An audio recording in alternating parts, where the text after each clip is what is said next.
រឿងរងើកស្នេហ៍ក្នុងខែធ្លាក់ខ្យល់ភាគទី9ចាំមកទទួលខ្ញុំភ្លាមពេលដែលបានទទួលទូរស័ព្ទអ្វីដែលខ្វល់មានជននិយាយធ្វើខ្ញុំចង់ចាំភ្លាមព្រោះសម្លេងរបស់គេស្ដាប់មិនដូចសម្លេងមនុស្សធម្មតាវាដូចមនុស្សកំពុងស្វឹងស្អីលោកនឹងចាញ់ទៅក៏ទៅដល់ខ្លួនឯងចាខ្ញុំទៅទទួលធ្វើស្អីខ្ញុំនិយាយដល់ការមួយម៉ៅចាំមកអ៊ីមជាហនកុំឲ្យនិយាយច្រាំដែរបានទេមិនដឹងថាខ្ញុំគិតដល់ខ្លួនឯងឬអត់ហេតុអីបានជាសម្លេងខ្វល់មានជនសតុនយ៉ាងនេះគេចិត្តតែជាហើយឬតែវាសាំទេដែរខ្ញុំត្រូវចោះទៅទទួលទាំងដែលពេលនេះម៉ោង7:01រំលងអាទិត្យទៅហើយមិនទៅខ្ញុំចុះដេកហើយប៉ុណ្ណឹងចាស់ខ្ញុំនិយាយហើយក៏ប្រុងចិត្តផ្ដាច់តែក៏ត្រូវភាំងព្រោះសម្លេងរបស់គេមកទទួលខ្ញុំស្វឹងហើយក៏ងងុយណាស់ដែរសម្លេងសេកៗរបស់គេធ្វើខ្ញុំត្រូវទាញទូរស័ព្ទមកផ្អឹបនឹងត្រចៀកម្ដងទៀតអានេះខ្ញុំដឹងថាគេមានស្មារតីមិនគ្រប់ 100%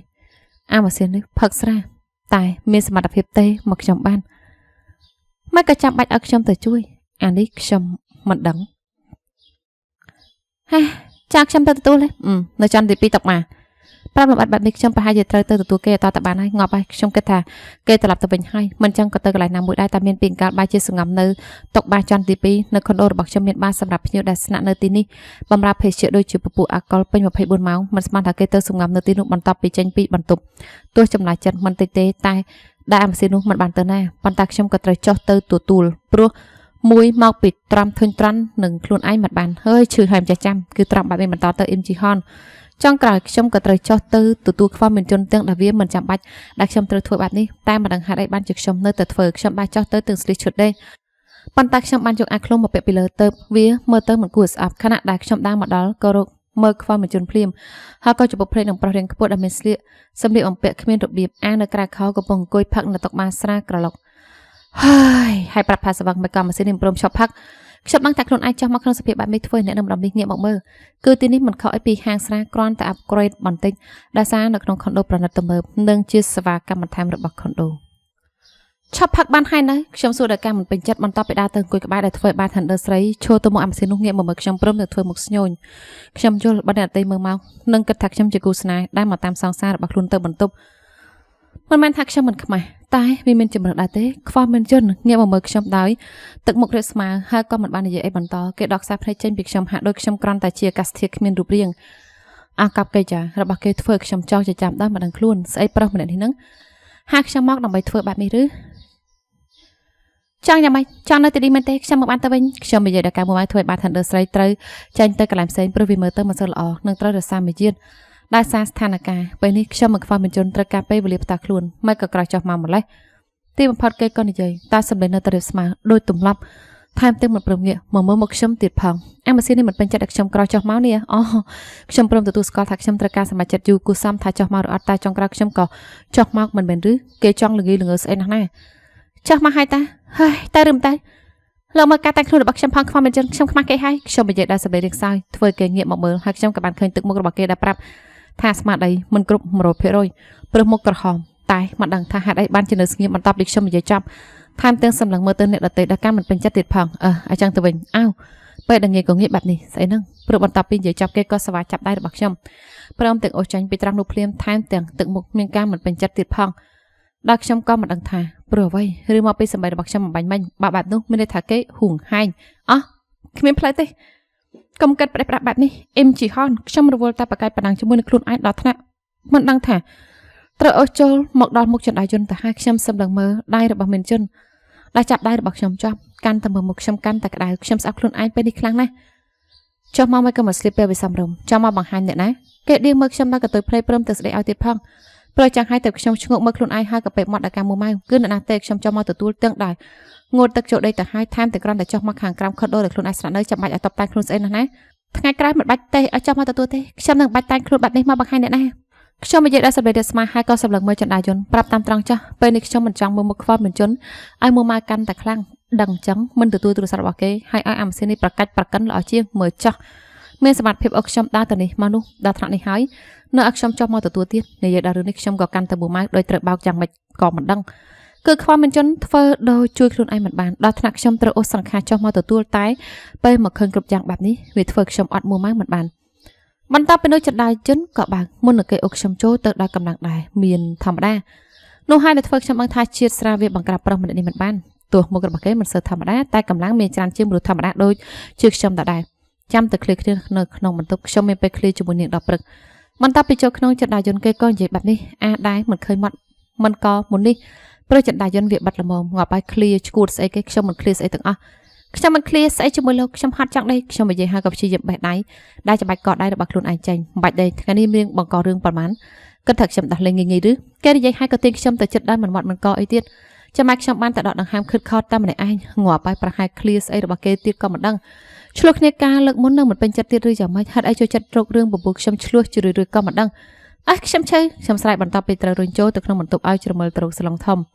ពេលនេះមានជនដោះលែងខ្ញុំហើយដោយគេជឿជាក់ថាបើខ្ញុំនៅទីនេះខ្ញុំប្រហែលជាគ្មានសមត្ថភាពរត់គេចទៅណាបានប្រកាសណាស់ថាខ្ញុំមកជារត់ចូលបន្ទប់ដែរតែប្រហែលជាមនុស្សខ្លួនព្រោះគេមានកូនសៅសគួរម៉េចក៏នឹងចូលចិត្តធ្វើខ្ញុំមួយម៉ាំម្លេះអេមយឺហនចង់ឈឺខ្លួនណាស់ឬយ៉ាងម៉េចគេនិយាយទាំងដល់ព្យាយាមដាក់ចូលមកចិត្តធ្វើខ្ញុំឈានជើងថយក្រោយដល់ស្វ័យប្រវត្តិព្រោះពេលនេះទឹកមុខរបស់គេរៀបស្មើពេកហើយគឺធ្លាប់បានលើកដែរទេរលកក្រំទឹកវាតែងតែស្ងប់បន្លាប់ភ្នែកយើងជានិច្ចថយធ្វើអីខ្លាចឬត្រង់រករឿងឲ្យខ្ញុំខឹងមិនក៏មិនខ្លាចគេតវ៉ានឹងនៅតែដើមរកខ្ញុំធ្វើខ្ញុំបុកនឹងសឡងព្រោះរវល់តែថយក្រោយភ្លេចចាប់អារម្មណ៍ទៅថានៅក្រៅខ្នងខ្លួនឯងជាអ្វីនឹងមិនបាច់ឲ្យខ្ញុំមានផ្លូវជ្រើសរើសគេក៏លោមកទ្រពលើខ្ញុំភ្លាមដៃទាំងពីរត្រៀននឹងសឡងលើខ្លួនខ្ញុំចង់ធ្វើអីខ្ញុំសួរដល់ភាពញញឹតញញើមព្រោះទឹកមុខរបស់គេវាគួរឲ្យខ្លាចខ្លាំងណាស់គេសម្លឹងមើលមុខខ្ញុំមិនដាក់ភ្នែកពេលឃើញថាខ្ញុំភ័យបន្តិចក៏ញញឹមពេញចិត្តបែបនោះហើយព្រោះគម្លាតរវាងយើងទាំងពីរមានត្រឹមមួយចំអាមទៅធ្វើឲ្យខ្ញុំធំក្លិនខ្លួនគេច្បាស់ក្រៅពីក្លិនទឹកអស់ប្រចាំខ្លួនថ្ងៃនៅមានក្លិនបរិយប្រហើរលាឡំក្លិនស្រាទៀតផងក្លិនអស់នោះធ្វើឲ្យរាងកាយរបស់ខ្ញុំរសាប់រសោតដែលប្រាប់មិនត្រូវដែលវាធ្វើឲ្យខ្ញុំបាច់ញើសដើមមិនដឹងខ្លួនសួរធ្វើស្អីដឹងស្រាប់តែហើយតែខ្ញុំចង់ធ្វើស្អីខ្ញុំធ្លោយធ្ងួយធ្ងរដោយជាមិនបានព្រោះមានអារម្មណ៍រមួលពោះផ្លាយពេលដែលគេយកចូលមកស្រួចនោះមកបបោអង្អែតថ្ប៉ល់របស់ខ្ញុំមិនយូរប៉ុន្មានបបោមាត់ស្ដាងខ្មៅនោះក៏រំកិលមកបឺតជជក់បបោមាត់របស់ខ្ញុំអណ្ដាតក្តាយជ្រេកចូលមកដួសដងជន់លុយជន់លិញ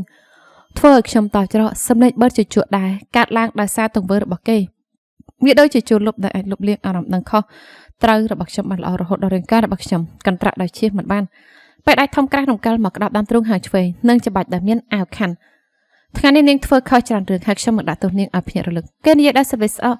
តែក៏ព្យាយាមគំរាមឲ្យខ្ញុំខ្លាចហើយវាក៏បានផលពេលនេះខ្ញុំខ្លាចមែនទែនព្រោះចេតនាកម្មរបស់ខ្លួនឯងប្រហែលជាជៀសមិនផុតពីរឿងនោះកំខ្ញុំស្រែកហាមតែគេក៏បាត់មាត់របស់ខ្ញុំម្ដងទៀតហើយលើកនេះស្មារតីរបស់ខ្ញុំសឹងតែរលាយបាត់អស់វិតែធ្លាយបណ្ដោយចិត្តតាមគេតែព្រោះនៅមានកិត្តិយសខ្លះទៅខ្ញុំលើកដៃរុញដើមទ្រូងរឹងមាំចាញ់គេក្រហមមកការមិនពេញចិត្តមុននឹងប្រាក់ដៃមកខាងក៏សាប់ដៃទាំងពីររបស់ខ្ញុំដាក់ទៅលើក្បាល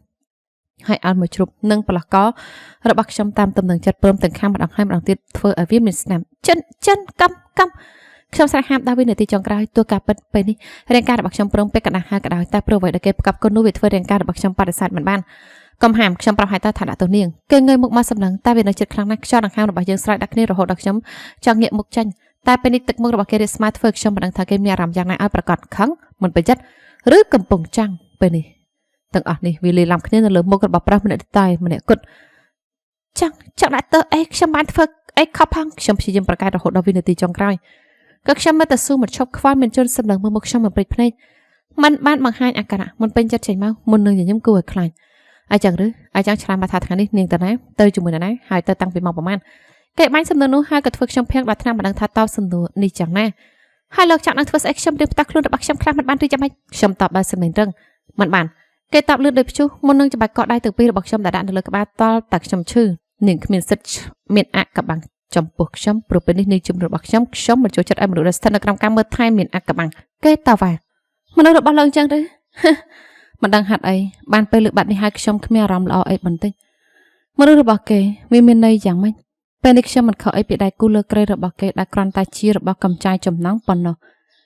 ការស្អីទៀតហើយគេតម្លើងសម្លេងដាក់ខ្ញុំពេលឃើញអាការៈខុសផ្លែរបស់ខ្ញុំសុកខ្ញុំក៏គ្មានពីអីនិយាយ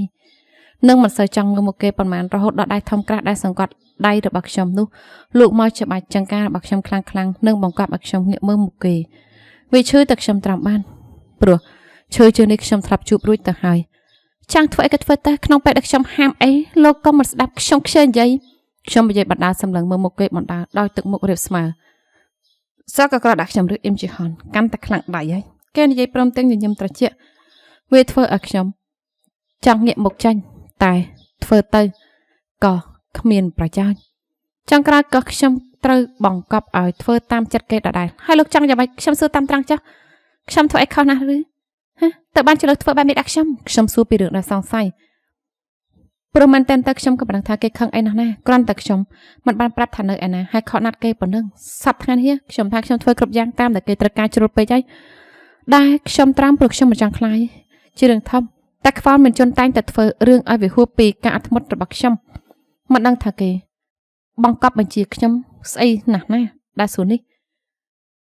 មិនដឹងឬធ្វើពុតជាមិនដឹងគេលើកជាចាំបន្តិចព្រមទាំងសម្លឹងមើលខ្ញុំមិនដាក់ភ្នែកមិនដឹងគ្រាន់តែខ្ញុំទៅធ្វើធរៈឲ្យមិនប្រាប់ត្រឡប់មកវិញប៉ុណ្ណឹងលោកខាងធ្វើស្អីចង់ក្រៅខ្ញុំទៅណាក៏បាន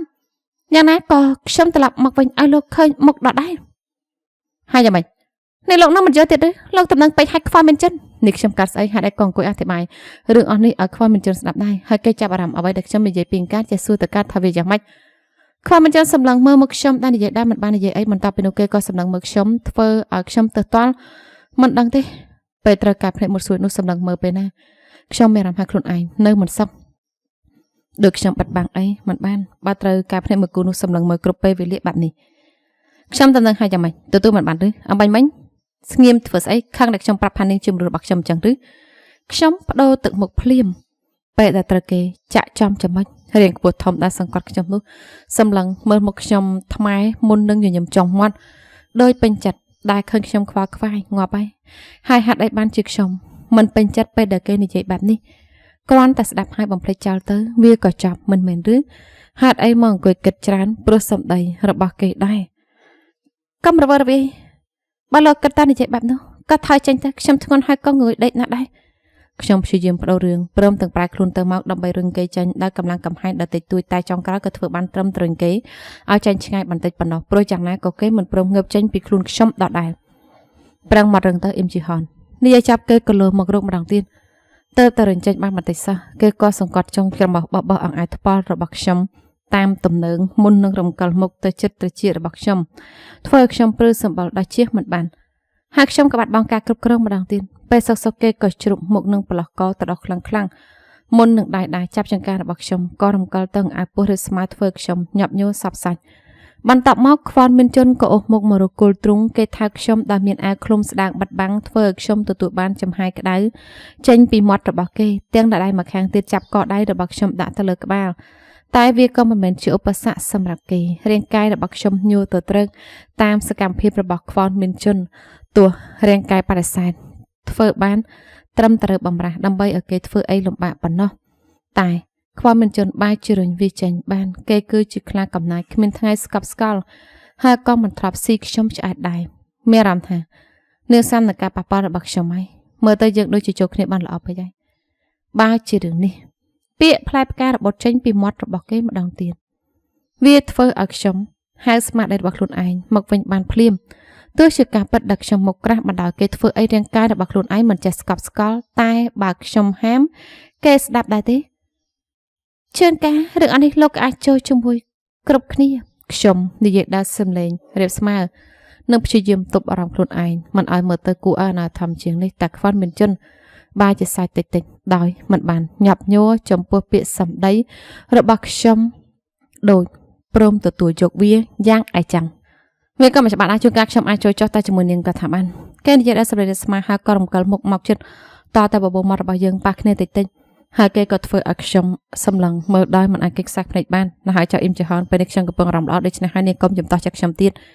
គេនិយាយព្រមទាំងប្រឡែងដៃដែលចាប់កដៃរបស់ខ្ញុំហើយអូសម្រាមដៃតាមថ្ពាល់របស់ខ្ញុំថ្នមខ្ញុំសម្រាប់អារម្មណ៍តាមគេមិនទាន់ដែលសុកគេក៏ផ្លាស់ប្ដូរអារម្មណ៍បែបនេះដំបងខឹងសម្បាតែពេលនេះបាយជាស្ងប់និងញញឹមរហូតគ្រាន់តែស្នាមញញឹមនោះវាពោពេញដល់ល្បិចធ្វើឲ្យខ្ញុំខ្លាចអ្វីដែលគេនឹងនិយាយបន្ទាប់ពីនេះចំតោះចិត្តអីខ្ញុំនិយាយដល់សម្លេងរដាក់រដប់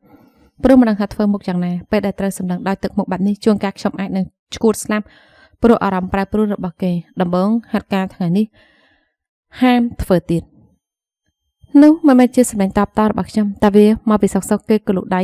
ចូលមកក្នុង អាវឃ្លុំរបស់ខ្ញុំហើយជ្រែកម្នាក់បាយចូលទៅក្នុងអាវមួយទៀតមុននឹងច្បាច់ដាំទ្រូងរបស់ខ្ញុំបើថ្នាក់ខ្ញុំគ្រប់គ្រងខ្លួនឯងមិនបានទៅត្រូវឈ្ងុយឆ្ងល់បែបនោះហើយអាម៉ាស៊ីននេះក៏គិតតែមើលមកខ្ញុំព្រមទាំងញញឹមពេញចិត្តដែលអាចធ្វើឲ្យខ្ញុំឈួតបានឆ្លើយមកថាមិនធ្វើដូចថ្ងៃនេះទៀតមិនចាក់ខ្ញុំមកបដូរពីល្វែងលើទៅធ្វើល្វែងក្រោមរបស់នាងពាក្យគំរាមរបស់គេធ្វើខ្ញុំភ័យព្រោះយល់ច្បាស់ថាគេចង់ប្រាប់ពីអ្វីល្វែងលើនិងល្វែងក្រោមឬងាប់ហើយខ្ញុំធ្វើស្អីបានទេដឹងហើយឆាប់ច្បាច់ទេបានទេខ្ញុំនិយាយដល់គ្មានកម្លាំងកំហែងព្រោះគេនៅតែច្បាច់តាមទ្រូងរបស់ខ្ញុំខ្លាំងវាឈឺតែវាមានអារម្មណ៍ផ្សេងខ្លាំងជាងជ្រៃចូលមកហើយវាក៏គួរខ្មាស់ណាស់ដែរទោះប៉ុន្មានដងដែលគេធ្វើបែបនេះខ្ញុំក៏ធ្វើចិត្តឲ្យសាំនឹងវាមិនបានដឹងហើយស្អីនិយាយចេញមកគេនិយាយដល់សម្ដែងកាយព្រមទាំងច្បាច់កាន់តែខ្លាំងអើចន់ខ្ញុំធ្វើគ្រប់គ្រងខ្លួនឯងមិនបានម្ដងទៀតព្រោះពេលនេះគេអូសម្រាមដៃចុះទៅចិត្តដល់ភាពទន់ជ្រាយរបស់ខ្ញុំស្អីធ្វើមកបែបនេះចង់ទៅទាខ្ញុំឬហ៎គេនិយាយដល់សម្ដែងបេះបួយព្រមទាំងលោមកមកបបអង្អែករបស់ខ្ញុំបន្តដោយមិនទុកឱកាសឲ្យខ្ញុំបានដកដង្ហើមបានហើយខ្ញុំព្រមហើយឈប់ទីបំផុតខ្ញុំក៏ត្រូវខំថ្មីនិយាយវាចេញមកដល់ព្រមចោះចាញ់ព្រោះកាន់តែបាត់ដៃក្រឹមរបស់គេអូសកាន់តែទៀបស្មាតដៃរបស់ខ្ញុំកាន់តែរសាត់អណ្ដែតហើយបើមិនឈប់ត្រឹមនឹងខ្ញុំថាវាប្រហែលជាមិនចាប់ងាយព្រមស្អីនិយាយចេញមកគេនិយាយបន្តនឹងមិនធ្វើដូចថ្ងៃនេះទៀតខ្ញុំនិយាយដល់សម្ដែងសេកសេព្រោះកំពុងព្យាយាមដកដង្ហើមចូលឲ្យពេញសួតដើម្បីហៅស្មាតដៃខ្លួនឯងមកវិញដោយសារគេបញ្ឈប់ទង្វើរបស់គេប៉ុណ្ណឹងដើម្បីចាំទទួលចម្លើយរបស់ខ្ញុំហើយពេលដែលខ្ញុំនិយាយចប់គេក៏ញញឹមចុះមាត់ដល់ការពេញចិត្តមុននឹងរំកិលបាត់ដៃដែលព្យាយាមដាក់សម្ពាធត្រង់នោះមកបបោះអង្អាថ្ពាល់របស់ខ្ញុំថ្នមហើយក៏លោមុខមកចិត្តនឹងសម្លឹងមកខ្ញុំម្ដងទៀតល្អណាស់ចាំទុកអ៊ីមជើហនកុំធ្វើស្អីដល់ខ្ញុំម្ដងទៀតហើយខ្ញុំក៏មិនប្រណីនាងដូចថ្ងៃនេះដែរប្រណីនេះប្រណីហើយចឹងឬខ្ញុំក៏តបទទួលព្រោះមិនចង់តរត់តធ្នឹមឲ្យវិញឆ្ងាយតែនៅមានរឿងមួយទៀតដែលនាងត្រូវធ្វើខ្ញុំមិននិយាយនៅពេលនេះព្រោះចង់ធ្វើផ្សេងច្រើនជាងគេនិយាយដល់សប្បាយស្អកលើមុខមកចិត្តព្រមទៅបិទជជក់បបោមាត់របស់ខ្ញុំអណ្ដាតកំណាចជ្រៃចូលមកក្រវាដួសដងយកភាពផ្អែមល្ហែមពីប្រអប់មាត់មុននឹងបាត់ដៃដែលសំកាំងនៅលើដើមទ្រូងក៏ធ្វើការបន្តនោះហើយដែលធ្វើខ្ញុំដឹងព្រាមថាគេចង់ធ្វើស្អីខ្ញុំគក់ដើមទ្រូងរឹងមាំដើម្បីទាមទារសេរីភាពឲ្យខ្លួនឯងដែលខ្ញុំព្រមសន្យាចំពោះគេនោះព្រោះតែចង់បញ្ជិះរឿងអស់នេះតែហេតុអីបានជាជិះមិនបានឈប់ក្រោយលោកប្រាប់ថាបើខ្ញុំសន្យាហើយនឹងមិនធ្វើខ្ញុំនិយាយបន្តពីគេដកបបោមាត់ចេញដើម្បីទៅជ្រប់ករបស់ខ្ញុំនឹងខំតតែវាមានស្នាមត្រង់កន្លែងដើមឬកន្លែងថ្មីម្ដងហើយម្ដងទៀតមែនខ្ញុំប្រាប់ថាមិនប្រាដៃធ្វើបែបនេះចំពោះនាងគេខ្សឹបដាក់ត្រចៀករបស់ខ្ញុំដោយសំឡេងញ័រតាមភ្លើងប្រាថ្នារបស់គេនៅពេលនេះចុះហេតុអីខណៈដែលខ្ញុំនិយាយមិនតាន់ចប់គេក៏ដោះស្លៀកពាក់របស់ខ្ញុំចេញបានមិនដល់1វិនាទីតើរាងកាយរបស់ខ្ញុំនៅគោកនៅក្រោមរាងកាយរបស់គេយប់នេះខ្ញុំនឹងប្រាស្អីផ្សេងទៅលើនាងមិនចិន Talks ច្រើនអាទិត្យក្រោយមកប្រធានក្រុមហ៊ុនទស្សនាវដ្តីល្បីឈ្មោះបង្ហាញភាពផ្អែមល្ហែមជាមួយស្រីប្រាស្នានៅក្នុងផ្សារទំនើបល្បីធ្វើឲ្យហៃសូស្រីទាំងក្មេងទាំងចាស់ក្រមុំមេម៉ាយនាំគ្នាឈឺចិត្តឆ្អិតទ្រង់ពេលមានពាក្យចាចាមរាមថាលោកប្រធានសង្ហាត្រៀមលះបង់ភាពនៅលើបែបផ្លេចបន្ទោខ្ញុំអានព័ត៌មាននៅក្នុងទស្សនាវដ្តីជាច្រើនច្បាស់ព្រមទាំងអស់សម្លាយដើមមិនបានមួម៉ៅក្តៅក្រហាយអីពេលឃើញរូបភាពបែបត្រូវថតនៅក្នុងផ្សារទំនើបជារូបភាពប្រិលតែអាចមើលឃើញមុខរបស់ខ្ញុំបានច្បាស់ខណៈដែលខ្ញុំកំពុងអបជាកាស្រីតូចស្ដាងពាក់រ៉ូបសេស៊ីពណ៌ផ្កាម៉ោង4គ្រាន់តែស្រីម្នាក់នោះពាក់វ៉ាន់តាខ្មៅរហូតហើយមើលតាមរយៈរូបភាពនេះឃើញតែពីចំហៀងប៉ុណ្ណោះដែលស្រីម្នាក់នោះគឺអ៊ីមជីហនរូបភាពតែថតការពីថ្ងៃមុនខ្ញុំនាំនាងទៅទិញរបស់របរដាក់បន្ទប់តាមពិតខ្ញុំចង់រើអីវ៉ាន់ទៅនៅខុនដូរបស់នាងទាំងមុខក្រាស់តែខ្ញុំមិនបានយកប្រៀបនាងច្បាក់នោះព្រោះថ្លៃចាយវាយទាំងអស់នាងមិនបានចាញ់ឃើញទេខ្ញុំជាអ្នកស្នាក់អាស្រ័យដែលមានវិជាប៉ុណ្ណាស្របទៅចូលរឿងព័ត៌មាននេះវិញល្អជាងខ្ញុំថាជីវិតរបស់ខ្ញុំពេលនេះវាខ្លាចជាចំណាប់អារម្មណ៍របស់អ្នកកសែតពេកហើយប្រហែលមកពីខ្ញុំមានរឿងអាស្រូវដែលកាត់ឡើងដោយសារការសរសេររបស់ជីហុនក៏ថាបានទៅបានជាធ្វើអ្នកដទៃចាប់អារម្មណ៍ខ្ញុំពេលឃើញខ្ញុំនៅជាមួយមនុស្សស្រីក៏នាំគ្នាថតរូបចុះផ្សាយព័ត៌មានចឹងទៅខ្ញុំបានក្តៅក្រហាយអីនឹងព័ត៌មាននេះសូម្បីតែបន្តិចតែមើលទៅមនុស្សម្នាក់ទៀតដូចជាមានអារម្មណ៍មិនល្អដែលដឹងរឿងនេះខ្ញុំប្រាប់លោកខែមិនទេថាមានពួកកូនឆ្កែលួចថតរូបនៅអោបទៀតនាងរੂរតាមបន្ទាប់ពីអានព័ត៌មាននៅលើសាឡុងក្នុងបន្ទប់ធ្វើការរបស់ខ្ញុំប្រហែលសង្ស័យឲ្យថាជីហុនមកធ្វើអីនៅទីនេះចាំការព្រមព្រៀងលើកចុះការដែលខ្ញុំមិនតាន់បាននិយាយការពីយប់នោះបានទេកិច្ចព្រមព្រៀងនោះគឺអ៊ីមជីហុនត្រូវមកធ្វើការជាអ្នកទទួលខុសត្រូវសុខភាពអនាម័យផ្ទាល់ខ្លួនរបស់ខ្ញុំដែលខ្ញុំអាចធ្វើ